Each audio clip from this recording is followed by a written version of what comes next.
నమస్తే. శ్రీ గురుభ్యో నమః. శ్రీమాత్రే నమః. ఆదిత్యాయ చ సోమాయ మంగళాయ బుధాయ గురు శుక్ర శనిభ్యే రాహవే కేతవే నమః. ప్రేక్షకులందరికీ నమస్కారం. ప్రతి మాసం లాగానే మాస ఫలితాల్లో ముఖ్యంగా మే నెల 2026 గాను మాస ఫలితాలని చూద్దాం.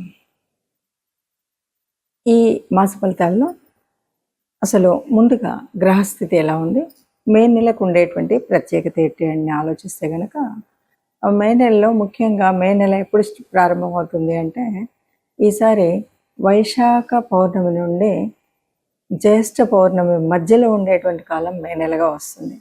ఇది ఒక విశేషమైతే, ఇక రెండవది ఇందులో కత్తెర్లు అంటాం కదా, ఆ కార్తీ రావడం అంటే సూర్యుడు కృత్తికా నక్షత్రంతో కలిసి ఉండడం అనేటువంటిది. ఇది ముఖ్యంగా కత్తెర్లు అని ఎందుకు చెప్పుకోవాలి అంటే, ఈ సమయంలో చేయవలసినటువంటి శుభకార్యాలు చాలా వరకు చేయకుండా ఉండడం అనేటువంటిది చేస్తుంటాం కాబట్టి ఈ మాసంలో ఇది ఉంటుంది.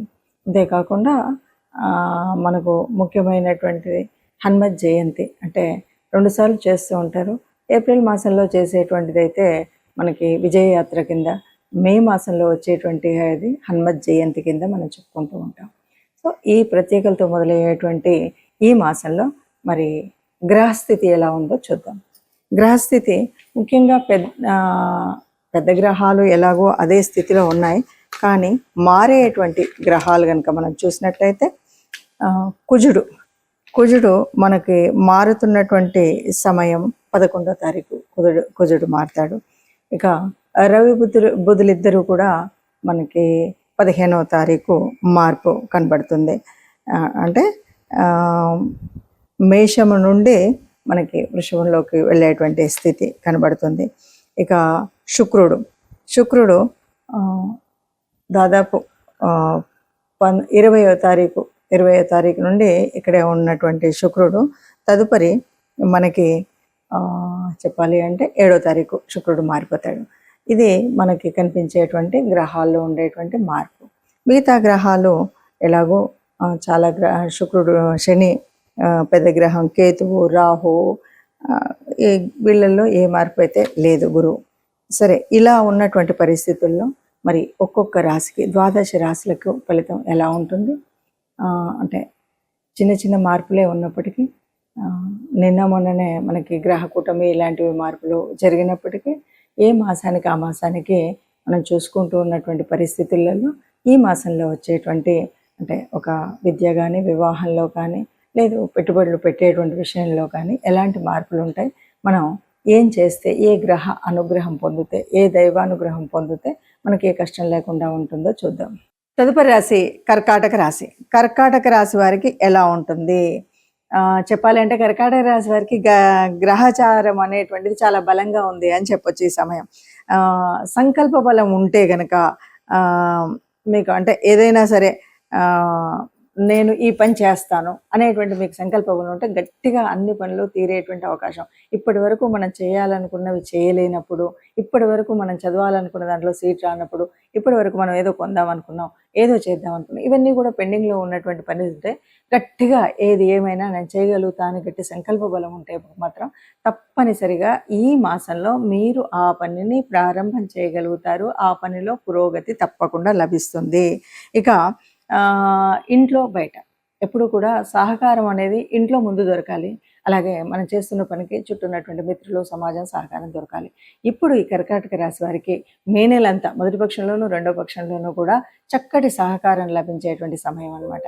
చక్కగా ఇంట్లో వాళ్ళ దగ్గర, బయట వాళ్ళ నుండి కూడా ఏ పని చేస్తానా మంచి ప్రోత్సాహము, ప్రోద్బలము దొరుకుతుంది. ఏం కాదన్నా నువ్వు చెయ్యి, ఏం కాదు మీరు చేస్తే విజయం ఉంటుంది అని బయట రాజకీయ రంగంలో ఉన్నటువంటి వాళ్ళకి కూడా ఆ ప్రోత్సాహం దొరికేటువంటి పరిస్థితి. ఇక అంతేకాదు, మనం గౌరవ ప్రతిష్టలు అంటారు కదా, ఈ సమయంలో చక్కటి గౌరవ ప్రతిష్టలు పెరిగేటువంటి స్థితి ఉంది. ఇక అవసరాలు, మనకు చాలా అవసరాలు ఉన్నప్పటికీ ఈ అవసరాలను తీరే విధంగా అనువైన విధంగా ఆదాయం అయితే ఉంటుంది. ఏదేమన్నా అంటే మనకు ఇవన్నీ చేస్తున్నా కొన్నిసార్లు ఏమవుతుందంటే డబ్బు లేకపోవడం వల్ల అప్పులు చేయడం ఇలాంటివి ఉంటాయి కదా. అలా కాకుండా ఇప్పుడు మనం ఎంత ఆనందంగా ఉండి ఏ పనులు చేయాలన్నా మొదలు పెట్టడానికి ఆ సమయానికి అనుకూలంగా ఏదో రకంగా అవసరానికి డబ్బులు మాత్రం అందుతూ ఉంటాయి. ఇక ప్రభుత్వ పరంగా మనము ఏదో కొన్నింటి కోసం మనం అప్లికేషన్స్ పెట్టుకున్నాము, ఏవో కాలేదు అనుకుంటే ఆ విషయంలో కూడా ఇది వీలైన సమయం అని చెప్పాలి. ప్రభుత్వం ద్వారా మనం పొందేటువంటి లబ్ధిలు, సబ్సిడీలు ఇలాంటివి ఏవైనా ఉంటే చక్కగా అప్లికేషన్స్ పెట్టుకుంటే చక్కగా ఉపయోగం ఉండేటువంటిది. ఇక విదేశీయానం చేద్దాం అనుకుంటే మాత్రం అసలు ఉపకరించదనే చెప్పాలి. అట్లాగే స్థానచలనం కూడా, మన ఇల్లు మారిపోయి ఇంకో ఇంటికి వెళ్ళాలి, లేకపోతే ఏదో వెళ్ళాలి అనుకుంటాం కదా, ఇది కూడా అంత ఉపకరించేటువంటి పరిస్థితి అయితే ఉండదు. ఇక మిగతా విషయాల్లో అన్ని కనుక చూస్తే రెండు పక్షాల్లోనూ కూడా మొదటి పక్షంలో బాగుంటుంది, రెండో పక్షంలో బాగుంటుంది అని గట్టిగా చెప్పొచ్చు. దీనికి ముఖ్యంగా కొంతమంది అరే మేము అన్నామండి, మీరు చెప్పింది విన్నాం కానీ మాకేం అనిపించలేదు అంటే, ఇక్కడ మనం మొట్టమొదటిగా చెప్పుకున్నటువంటిది సంకల్ప బలం ఉండాలి. ఇది ఏది ఏమైనా నేను చేస్తాను, నేను చేయగలుగుతాను అని మొదలు పెట్టండి, చక్కగా పూర్తి చేయగలుగుతారు అని చెప్పి. ప్రత్యేకంగా కనుక మనం చూసినట్టయితే ఈ మాసంలో మనం ఫలితాలన్నీ కూడా కొన్ని రాశులకు చాలా కొన్ని రాశులు అంటే అందరికి వేయలేం కదా. ఈ మాసంలో మనం చూసినటువంటి ఫలితాలను కనుక చూసినట్టయితే గ్రహ సంచారం వల్ల అంటే మారుతున్నటువంటి 4 గ్రహాల మూలంగా జరిగేటువంటి పరిస్థితి. ఏది ఏమైనా మనం ఏం చెప్పొచ్చు అంటే ఇది గోచార ఫలితాలు. మనం చెప్తున్నటువంటిది గోచార ఫలితాలు. జన్మజాతకంలో ఉండేటువంటి దానికిను గోచార ఫలితానికి తేడా ఉంటుంది తప్పనిసరిగా. ఎందుకంటే జన్మకుండల్లో మనకు అప్పటికే ఉన్నటువంటి నడుస్తున్నటువంటి దశ అంతర్దశలు ఎలా ఉన్నాయి, ఇప్పుడు ఉన్నటువంటి పరిస్థితి ఏంటి అన్నది తెలియచ్చు. ఇది కేవలం గోచారం అంటే కోటాను కోట్ల మందిలో కొంతమందికి మాత్రమే, అంటే ఒక 30% ఆఫ్ ద పీపుల్కి ఇది కరెక్ట్గా ఎగ్జాక్ట్గా కరెక్టే ఉంది అనిపిస్తుంది. ఇక మిగతాది ఎందుకంటే మన జన్మకుండల్లో ఉన్నటువంటి గ్రహాలను బట్టి ఉంటుంది. ఇది ఒకటి ముందుగా మనం గ్రహించాలి. ఇక రెండవది, ఇప్పుడున్నటువంటి పరిస్థితుల్లో ముఖ్యంగా ఈ మాసంలో మనకి ఏ గోచార ఫలితం ఎంత అంటే మనం అనుకున్నటువంటి పరిస్థితుల్లో ముందుకు వెళ్ళనివ్వట్లేదన్నా, అనుకున్నది ఇంకా బాగా జరగాలన్నా తప్పనిసరిగా దైవానుగ్రహం కావాలి, గ్రహం కావాలి. అయితే ఈ మాసంలో మనకి హనుమత్ జయంతి ఉంది కాబట్టి ఈ మాసం అంతా కూడా రాముణ్ణి పూజించడం కానీ, హనుమంతుడిని ప్రార్థించడం కానీ, ఎందుకంటే హనుమంతుడిని హనుమత్ చాలీసా చదవడం కానీ ఇలాంటివి కనుక చేసినట్టయితే తప్పకుండా రాముల వారి కృప ఉంటుంది అని చెప్పొచ్చు. ఇంకా ముఖ్యంగా ఏదైనా సరే కీడు చెడు ఇలాంటివి జరుగుతున్నాయి అన్న టైంలో మనం తప్పనిసరిగా హనుమత్ ఆలయానికి వెళ్ళడం అనేటువంటిది ముఖ్యమైనది. కాబట్టి మనం ఇచ్చేసి వీలైన వాళ్ళు మనం నవగ్రహాల దగ్గరికి వెళ్ళడము, లేదు అదే కాలేదు అంటే ఏదైనా మీకు తోచిన దాన ధర్మాలు చేసినట్టయితే, ఇవేవి నాకు తెలియదు ఏ గ్రహం వల్ల ఏది అని అనుకున్నట్టయితే, అలా కూడా కాలేదు అనుకుంటే తప్పనిసరిగా మీరు ఏదైనా గోశాలకు వెళ్ళి గోమాతకి మనం గనక గ్రాసం ఇచ్చినట్టయితే తప్పనిసరిగా ఇప్పుడు ఏవైతే అననుకూలంగా ఉన్నాయి అనుకున్నామో ఇవన్నీ కూడా అనుకూలంగా ఉండేటువంటి స్థితి మనకు వస్తుంది. అందరూ హాయిగా ఆనందంగా ఉంటారు. ఇవి పెద్దగా భయపెట్టేటువంటి పరిస్థితి ఏం కాదు. మాసంలో చిన్న చిన్న మార్పులు జరుగుతాయి. ఆ చిన్న చిన్న వ్యత్యాసాలు కనబడుతూనే ఉంటాయి. మనం పట్టించుకున్నట్టయితే అంతగా ఉండదు. ఆత్మ నిగ్రహం ఉండాలి. అట్లాగే ఆత్మబలంతో సాగితే ఎంతటి మొండి పనైనా మనం పూర్తి చేసుకోగలుగుతామని తెలియజేస్తూ, మనకి మే మాసంలో వచ్చేటువంటి పండగ ముఖ్యమైనటువంటిది, అందరికీ ఇష్టమైనటువంటిది, ముఖ్యంగా యువతకి చాలా ఇష్టమైనటువంటి పండగ హనుమత్ జయంతి వస్తుంది. చాలామంది అడుగుతూ ఉంటారు, హనుమత్ జయంతి మొన్ననే కదండి చేసుకున్నాము, మళ్ళీ ఇప్పుడు ఏంటి అని.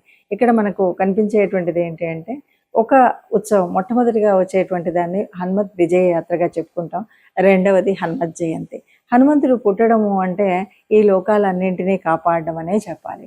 హనుమత్ జయంతిని మనం అంత విజయోత్సవంగా విజయయాత్రలు చేసుకుంటూ చక్కగా ఎటు చూసినా కూడా కాషాయ వర్ణాలతో హనుమత్ ధ్వజాలతో అందరూ కూడా ఆనందంగా ఎందుకు తిరుగుతారంటే, ఆనాడు రామాయణ కాలం నాడు మరి రాముడి జయానికి మూల కారణమైనటువంటి వాడు. అలాగే ఇప్పటికీ అప్పటికి ఎప్పటికి కూడా ఒక తేజస్సు కానీ, ఒక చైతన్యం అంటే ఎలా ఉండాలి, ఒక దాసతత్వం అంటే ఎలా ఉండాలి, ఒక స్నేహం అంటే ఎలా ఉండాలి, విజ్ఞానంలో నవవ్యాకరణం తెలిసినటువంటి వాడు అంటే ఎలా ఉండాలి, ఒక కార్యశూరత్వంలో ఎలాంటి స్థితి ప్రజ్ఞత ఉండాలి, కార్యాన్ని సాధించుకురావడంలో ఎలా ఉండాలి, ఇవన్నీ మనకు చెప్పేటువంటి వారు హనుమంతుల వారు. అందువల్ల హనుమత్ జయంతి మనందరికీ కూడా ఎప్పటికీ చైతన్యాన్ని అందించేటువంటిది, ఒక పనిని నిర్విఘ్నంగా పూర్తి చేయగలిగే శక్తి సామర్థ్యాలు కావాలి అంటే హనుమత్ జయంతిలో మనము ఆ రోజు హనుమంతుడిని ప్రార్థించడం, పూజించడం, హనుమాన్ చాలీసా చదవడం, మరి దండకాన్ని చదువుతామా, లేదు సింధూరాన్ని వేయిస్తామా, వడమాల వేయిస్తామా, ఇవి ఏమున్నా సరే ఇవన్నీ కూడా మన పూజా విధానంలో ఒక భాగమే అనుకుంటాం. హనుమత్ దేవాలయాల దగ్గరికి వెళ్ళి చక్కగా మన వాహనాలని ఏ రకమైన ఇబ్బందులు రావద్దని పూజించుకోవడం, మనం అక్కడికి వెళ్ళి నాకు ఏ రకమైనటువంటి దుష్ట పీడలు ఇలాంటివి ఏవి నా శరీరానికి రాకూడదని దైవ అనుగ్రహం పొందడం, ఇవన్నీ ఒక ఎత్తు. ఇవి కాకుండా మనం హనుమంతుడి నుండి నేర్చుకోవాల్సినటువంటిది ఏమిటి అంటే, ఎంతటి వాడైనా సరే ఎక్కడ ఎదగాలో ఎక్కడ ఒదగాలో ఇది తెలిసినటువంటి వాడు హనుమంతుడు. ఎక్కడ స్నేహాన్ని ఎలా చేయాలో, ఎవరితో ఎలా మాట్లాడాలో, అంటే నవవ్యాకరణ పండితుడు. అలాగే గురువు దగ్గర ఎట్లా ఉండాలో, మరి ఆయనకు సాక్షాత్తు సూర్యభగవాన్ని గురువుగా తాను రిక్వెస్ట్ చేసిండనే చెప్పాలి అంటే, ఎందుకంటే సూర్యభగవానుడు నిరంతరం చలిస్తూ ఉండేటువంటి ఆయన దగ్గరికి తనతో పాటు తిరుగుతూ నవవ్యాకరణాలను నేర్చుకున్నటువంటి మహాపండితుడు. కాబట్టి విద్యార్థి లోకానికి ఎప్పటికి కూడా మనం ఏదైనా జ్ఞానం నేర్చుకోవాలంటే ఎలా ఉండాలి, ఎంత నిరంతర ప్రయత్నం ఎలా ఉండాలి, ఇవన్నీ విషయాలు చెప్పేటువంటిది అది. అంతేకాదు ఒక కార్యాన్ని సాధించాలి అంటే కేవలం రామనామంతో నేను ఏదైనా చేయగలుగుతాను అనేటువంటి సంకల్పంతో గట్టిగా ఉండి అన్నీ రాముడే చేస్తున్నాడు అని చెప్పేటువంటి వాడు. అలాగే లంకకు వెళ్ళినప్పుడు ఏం చేస్తాడు, అక్కడ ఉన్నటువంటి తన బల ప్రదర్శన జరిగిన తర్వాత రావణాసురుడు అడిగినప్పుడు తన బలం ఏంటి, నువ్వు ఇంత బలవంతుడు ఎక్కడి నుండి వచ్చావు ఏంటి అంటే, నేను చాలా ఆ రామయ్య దగ్గర ఉన్నటువంటి అంతమంది సైన్యంలో అతి బలహీనుని నేనే అని చెప్తాడు. ఇది కార్యశూరత్వం, అంటే ఒదిగి ఉండడం అనేటువంటి తత్వం. ఎక్కడ చూసినా కూడా నేను బలవంతుడిని అనేటువంటి గర్వం కాకుండా, నేను అందరిలో ఒకవాడిని, నేను సేవ చేయగలిగినటువంటి వాడిని, నేను సహాయం చేయగలిగినటువంటి వాడిని, నాకు అధికారం అక్కర్లేదు అన్నటువంటి వాడే. అందుకే కదా సుగ్రీవుడి తనకు ఒక రాజ్యాన్ని ఉండగలిగినటువంటి అయినప్పటికీ కూడా సుగ్రీవుడి దగ్గర మంత్రిగా పనిచేసినటువంటి వాడు. ఆ మంత్రిత్వం రాజుకి ఆ రాజ్యం లేని రోజు కూడా మంత్రిగా తన దగ్గరే ఉండిపోవడం, ఇది గొప్పనైనటువంటి లక్షణం. అలాగే ఏ కార్యం చేయాలన్నా, అంటే లంకాన్వేషణలో సీతాన్వేషణలో లంకకు వెళ్ళేటప్పుడు ఎన్నో అడ్డంకులు ఉన్నాయి. ఎక్కడికక్కడ ఎదిగినప్పుడు ఎదిగాడు, ఒదిగినప్పుడు ఒదిగాడు. అంతే తప్ప హాయిగా ఆహార వ్యవహారాల్లో నేను చాలా ఆనందపడుతూ ఉండొచ్చు అనేటువంటి పరిస్థితి కాకుండా, మైనాకుడు సాయం చేద్దామని వచ్చిన రోజు కూడా ఇప్పుడు కాదు, నేను కార్యం పూర్తయిన తర్వాత అంటూ చెప్పినటువంటి మహానుభావుడు. అందువల్ల హనుమత్ జయంతి అనేటువంటిది కేవలం ఒక ర్యాలీ చేసుకోవడానికి ఇంకో కాదు. హనుమంతుడు ఏ రకంగా తన ధర్మ రక్షణ కోసం రాముణ్ణి తన గుండెల్లో నిలుపుకున్నటువంటి భక్తుడుగా, రామ రాజ్యం కోసం పాటుపడినటువంటి ఒక సైనికుడిగా, సీతాన్వేషణలో తాను చేయవలసినటువంటి కార్యసాధకుడు ఎలా ఉండాలో అలాంటి కార్యసాధకుడుగా మనం ఆయన్ని ఆదర్శంగా తీసుకుంటే హనుమత్ జయంతిని చక్కటి పండగగా జరుపుకున్న వాళ్ళం అవుతాం.